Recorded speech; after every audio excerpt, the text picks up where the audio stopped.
Well, thank you very much, Vice President Pence, Secretary Price, and thank you, everyone, for being here today. For the past 17 years, Obamacare has wreaked havoc on the lives of innocent, hardworking Americans. Behind me today, we have real American families, great families, just spent a lot of time with them, who are suffering because 7 years ago, a small group of politicians and special interests in Washington engineered a government takeover of health care. Every pledge that Washington Democrats made to pass that bill turned out to be a lie. It was a big, fat, ugly lie. Democrats promised Americans like Steve Finn, a former police officer in West Virginia, that they would save $2,500 a year under Obamacare. Instead, his premiums have more than tripled. That's pretty bad. As a result of Obamacare's skyrocketing costs, Steve and his family and many of his employees had no other option than going on Medicaid and giving up their existing coverage. That's pretty bad. Pretty bad. No choice, right? No choice. For them, Obamacare's promise was a nightmare. Marjorie and Kevin Weir from South Carolina have a son, Monty, who suffers from spina bifida. Washington Democrats promised families like the Weirs that if they liked their doctor, they could keep their doctor. But now there is only one insurer left in the state exchange.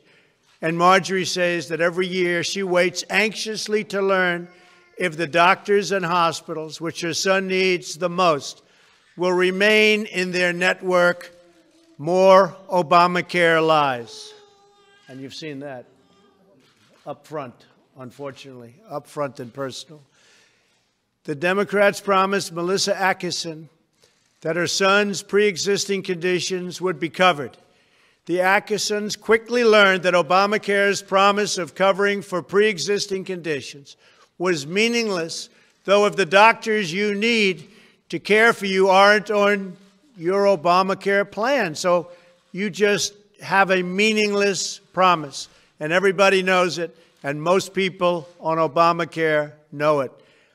After an excruciating series of events and complications, Melissa and her husband found themselves, just before Christmas, emotionally and financially devastated, crying in a doctor's office faced with yet another seemingly unpayable bill. When insurance wouldn't cover the Atkinsons' care, they emptied out Melissa's 401k to pay their bills. They're not going to be, and they haven't been the first. There are many, many cases such as that, the 401ks. The first rule of medicine is do no harm. But Obamacare's lies have caused this, and throughout the whole country, families like this, nothing but pain. Aaron and Andy Witzig are small business owners from Illinois. They have 6 children. Their youngest daughter, Poppy, has a rare genetic condition. Children born with it are sometimes called butterfly children because their skin is as fragile as the wings of a butterfly. Poppy has to wear special bandages all of the time. Unfortunately, under Obamacare, Poppy's insurance has been repeatedly discontinued and replaced with what Washington deems equivalent policies. But for Poppy, these plans are not equivalent, and Poppy's family has to spend precious time and tremendous resources fighting for exceptions for Poppy. The Washington politicians who made those promises to Steve, Marjorie, Melissa, Aaron, and their beautiful children want to ignore all the pain, all the suffering, and all of the money, the tremendous amounts of money that these lies have caused. They want to forget about the countless Americans they've hurt and the many that they are continuing to hurt every day by refusing to help us replace Obamacare. For the last 7 years, Republicans have been united in standing up for Obamacare's victims. Remember, repeal and replace, repeal and replace. They kept saying it over and over again. Every Republican running for office promised immediate relief from this disastrous law. We as a party must fulfill that solemn promise to the voters of this country to repeal and replace what they've been saying for the last 7 years. But so far, Senate Republicans have not done their job in ending the Obamacare nightmare. They now have a chance, however, to hopefully fix what has been so badly broken for such a long time, and that is through replacement of a horrible disaster known as Obamacare. The Senate is very close to the votes it needs to pass a replacement. The problem is we have zero help from the Democrats. They're obstructionists. That's all they are. That's all they're good at, is obstruction, making things not work. They say all the right things, and then they do exactly what they're not supposed to be doing. The Democrats aren't giving us one vote, so we need virtually every single vote from the Republicans. Not easy to do.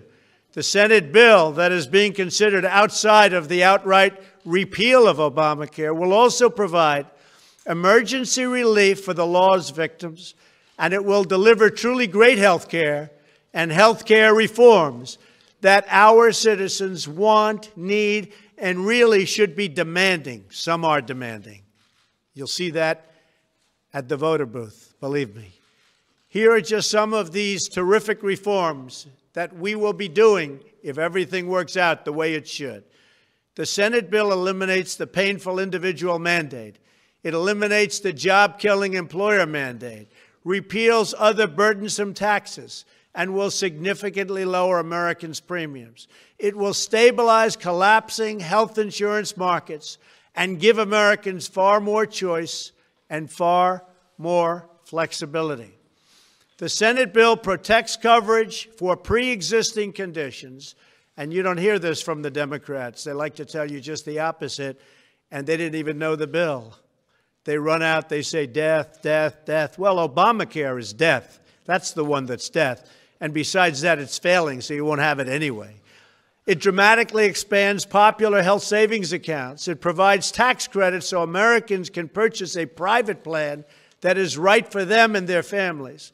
It devotes substantial resources to fight the opioid, and this is a tremendous problem, the opioid epidemic. $45 billion is being put in so that the people of many states like New Hampshire, Ohio, and so many others that have such a big problem can be helped, and helped greatly. We're going to be fighting the drug problems very, very seriously in my administration. And it provides, among many other things, higher quality care and more flexibility for states to administer Medicaid to better serve their poorer citizens. Tomorrow, the Senate will vote on whether to allow this urgently needed bill to come to the Senate floor for debate.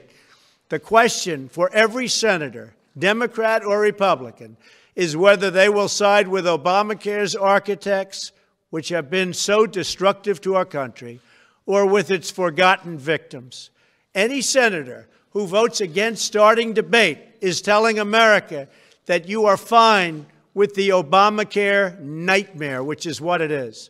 For Democrats, this vote is a chance to make up for the terrible harm they have inflicted on Americans like those who are with us today. Obamacare has been for them a nightmare. There is still time to do the right thing. And for Senate Republicans, this is their chance to keep their promise. Over and over again, they said repeal and replace, repeal and replace.